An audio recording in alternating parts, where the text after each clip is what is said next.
On explique la nouvelle, on décortique l'information. Cube Radio. Cube Radio. En direct Avec à Philippe Vincent LCN. ce matin, on va parler encore de la crise du logement. Philippe Vincent, on dirait qu'on voit pas le bout. Les histoires se multiplient de gens qui n'arrivent pas à se trouver un logement en ce moment. Oui, puis je regarde un peu la situation globalement. À Montréal, il y a des gros problèmes. Notre collègue Véronique a été sur le terrain. Oui. Puis ce qu'on voit, c'est que, on parlait de surenchère pour ceux et celles qui voulaient s'acheter des propriétés. Mais là, on voit que cette technique-là est aussi utilisée pour ceux et celles qui veulent en louer. Des gens qui vont aller faire des visites, OK, tout va bien. Finalement, avancent dans les procédures pour pouvoir signer le bail. Puis à un moment donné, on fait « Ah! » Ouais, le logement le loyer qu'on vous avait proposé, va peut-être falloir l'augmenter parce que je viens d'avoir une contre-offre beaucoup plus élevée. Donc, en ce moment, on le voit vraiment, c'est les propriétaires de logements libres qui ont le gros bout du bâton, qui sont capables de négocier, d'augmenter les loyers parce qu'il y a une énorme pénurie de logements. À Sherbrooke aussi, on a des collègues qui étaient à Sherbrooke qui ont vu le même problème pour des résidences étudiants, pour des jeunes qui ne savent pas s'ils vont pouvoir être logés pour la prochaine session. Rimouski, même, on dit, allez donc sur un autre campus parce qu'on ne réussira pas à tout vous accueillir. Donc, il y a un gros problème. Et hier, je voyais l'annonce de Rona. Okay? Puis je vais faire le lien, suivez-moi. Là. Oui. On a perdu 500 emplois chez Rona. Ça veut dire que le ralentissement économique commence à se faire sentir. Donc, ça veut dire que bientôt, l'inflation devrait être plus calme. Et quand l'inflation va être plus calme, qu'est-ce qui va se passer? On devrait baisser les taux d'intérêt. Imaginez, là.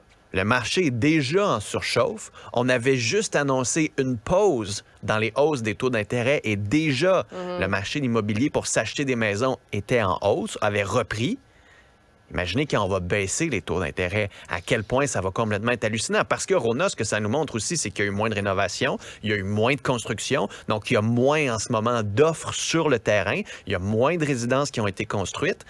Alors, on a toujours ce problème d'offres et on va avoir des gens qui n'arriveront peut-être même pas à se trouver des logements à loyer, qui vont peut-être décider de vouloir acheter, qui vont peut-être décider de faire de la surenchère aussi. Alors moi, je ne serais pas surpris que dans les 2-3 prochaines années, on reparle encore du marché immobilier québécois qui va repartir là, comme une flèche.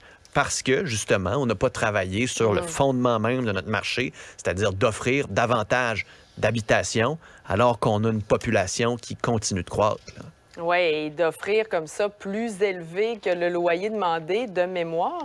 J'ai pas vu ça au cours des dernières années. Là. C'est une des premières fois. Écoute, moi, je veux dire, m'avoir l'air d'un vieux, là, mais je me souviens que dans mon temps, j'avais été capable de négocier un appartement à la baisse, là, parce que justement, regarde, tu es un bon locataire, ça va bien aller, j'étais un jeune, une job, et je dis, OK, parfait, t'enlèves 50$ sur ton loyer, puis tout le monde est content. Là, c'est sur des loyers, puis des surenchères de loyers. Après les surenchères qu'on avait dans le marché immobilier, le marché va pas bien en ce moment. Bon, puis la ministre de l'Habitation ne s'y attaque pas, puis il dit à ceux qui n'ont pas l'argent d'investir. Là, je pense que la caricature d'Y ce matin résume très bien la pensée de plusieurs. Parlons maintenant de cette décision majeure attendue en Cour suprême aujourd'hui. Est-ce que l'entente sur les tiers pays sûrs est compatible avec la Charte? Oui, c'est une grosse question à laquelle les juges de la Cour suprême vont devoir répondre. L'entente qui est en place depuis 2002. Si vous l'entente sur les tiers pays sûrs, ça vous dit quelque chose. Chemin Roxham était là-dedans aussi parce que l'entente sur les tiers pays sûrs prévoit que lorsque quelqu'un arrive aux États-Unis ou au Canada, doit faire sa demande d'asile dans le premier pays où il arrive. Parce qu'on dit, ce pays-là est un pays sûr, donc un pays tiers, mais qui est sûr. Alors, vous ne pouvez pas faire votre demande d'asile ici, vous devez la faire là où vous êtes. Donc, ça fait en sorte qu'on pouvait refouler ces demandeurs d'asile à la frontière quand ils arrivaient par des points de frontière réguliers. Maintenant, on l'applique à toute la frontière. Ça avait été la proposition que Justin Trudeau a négociée avec les Américains. Et là, la Cour suprême doit déterminer si c'est compatible avec les articles de la Charte. Est-ce qu'on considère, par exemple, que les États-Unis ne sont pas vraiment un pays sûr? Est-ce que le Canada a le droit de faire ça? Est-ce que ça met en danger la vie de certaines personnes?